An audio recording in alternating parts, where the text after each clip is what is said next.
Chess friends, I hope you are doing well. Today, I am very glad and excited to share the Nimzo Indian defense opening with you. In one particular video under 10 minutes, it's impossible for me to show you all the variations, therefore, I will show you some tricky and useful chess traps and tactics that are recommended by some grandmasters and me, and stay tuned until the end of the video. I will share a bonus chess opening trap.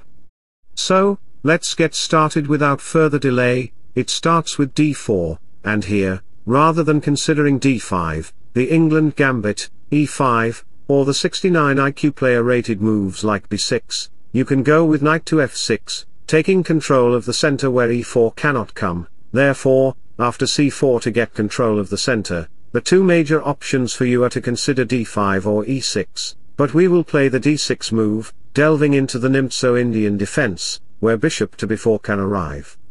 After knight c3, protecting more center squares, you can rightly put your bishop on the g4 square. This is called the Nimzo Indian defense, where the knight is unable to protect the e4 square, and your knight is very comfortably protecting that square by sitting on its chair and drinking coffee. Therefore, d5 can come, and white's main move is to consider knight f3 e3 queen c2 or a3. These are the main lines. First, we will look at the knight f3 variation, and in this regard, black has two main options to consider, whether to play d5 or b6, but we will castle, giving white the opportunity to consider bishop g5, then, you can push forward your pawn to c5, and consequently, after the center exchanges, it's time to bring your knight into the game, like when the war ends. Now brave soldiers arrive, after a6, followed by d5 happening in the game by black, rook to f1 is played by white, and now you can put your knight on the c6 square.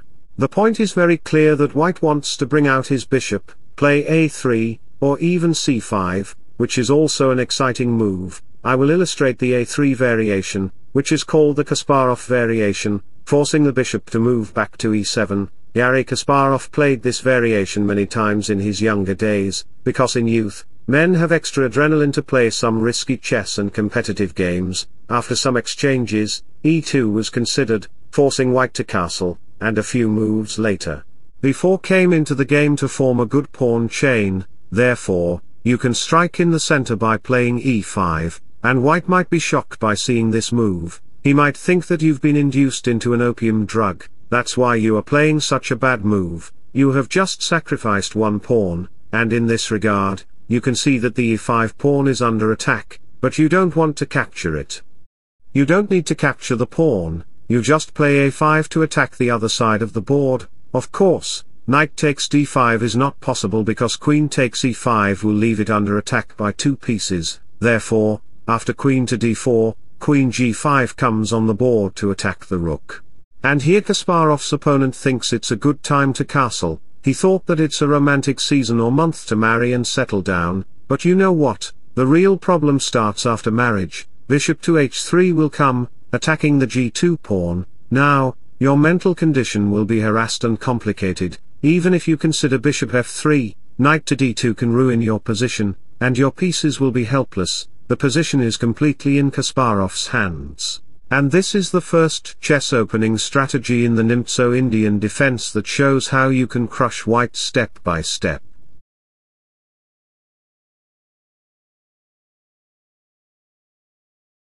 So, going back to the position, we discover that playing a3 was a very bad choice for white because it brings no advantage. Therefore, after playing c5, which looks advantageous, you can crush the center by playing e5, as if crushing your opponent's brain, and the pawn is also under attack by two pieces. White thinks again that you consumed some opium, and after the exchange occurs, the knight is just under attack. If you are feeling terrible, let me relieve you by playing d4, don't worry, Stockfish is here. Notice that the knight is under attack, but at the same time, white's knight is also under attack. At this point, many players might consider bishop takes f6, which seems like a reasonable move, but after the capture, a3, and pawn takes knight occur. If you capture the queen, then I will capture the pawn with a check, the king has to run, and after a rook check, rook to d2 will follow.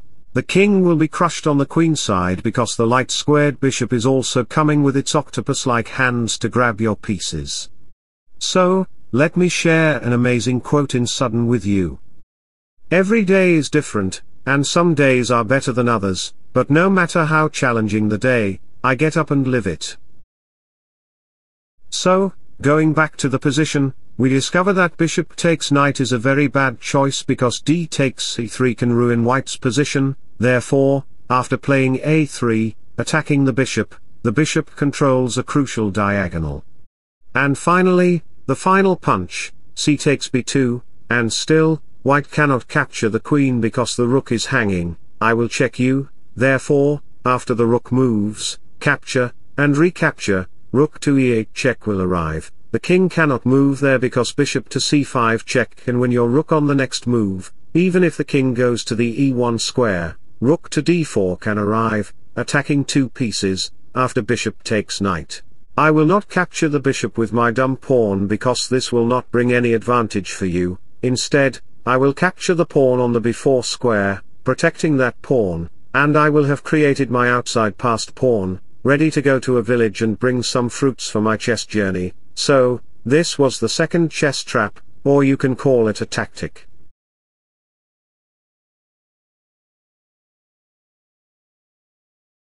Going back to the position, instead of considering bishop to b4, one move ago, when knight to c3 was played by white, another option for white is actually g3.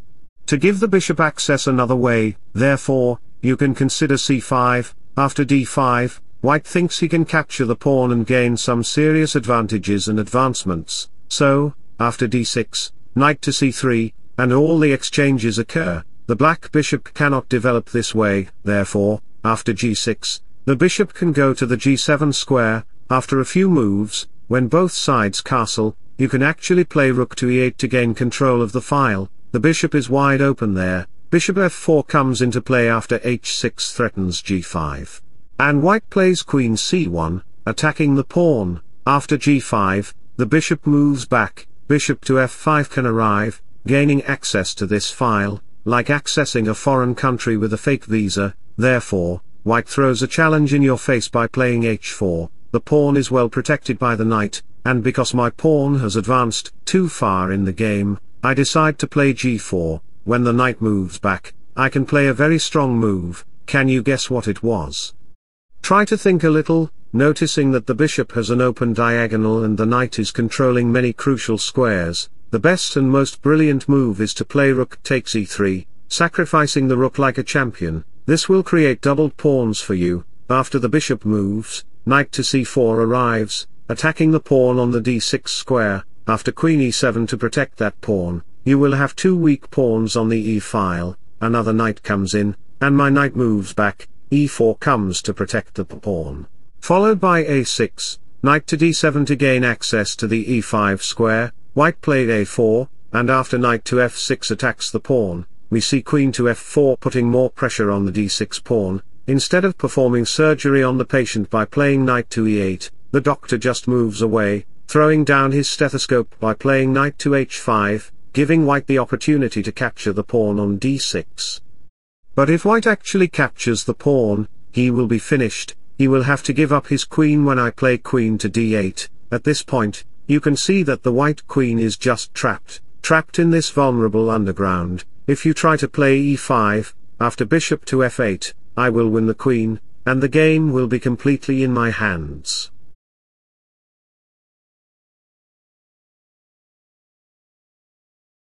So, going back to the position, we discovered the variation after g3. Let me delve into the Nimzo Indian defense again. When bishop to b4 was considered, we discovered knight to f3, and now let me show you the variation after queen to c2. After d5 and all the exchanges occur, the knight is attacking there, but that does not matter because the knight is just paralyzed in his bed. When c5 is played by black and black captures the pawn on c5. It's not d4 that black will play because your opponent can easily long castle, and the pawn will be pinned. Therefore, after knight to c6, e3 happens to protect that square and open up the bishop's diagonal. Black can actually castle, and after the knight moves, you can play d4. It is the final and most beautiful punch because the rook can also come to the e8 square, creating a climax in the gameplay. White might consider rook to d1, stopping the pawn in its tracks, and here black can actually play a very strong and brilliant move. Can you guess what black will play? Try to think a little and use your brain.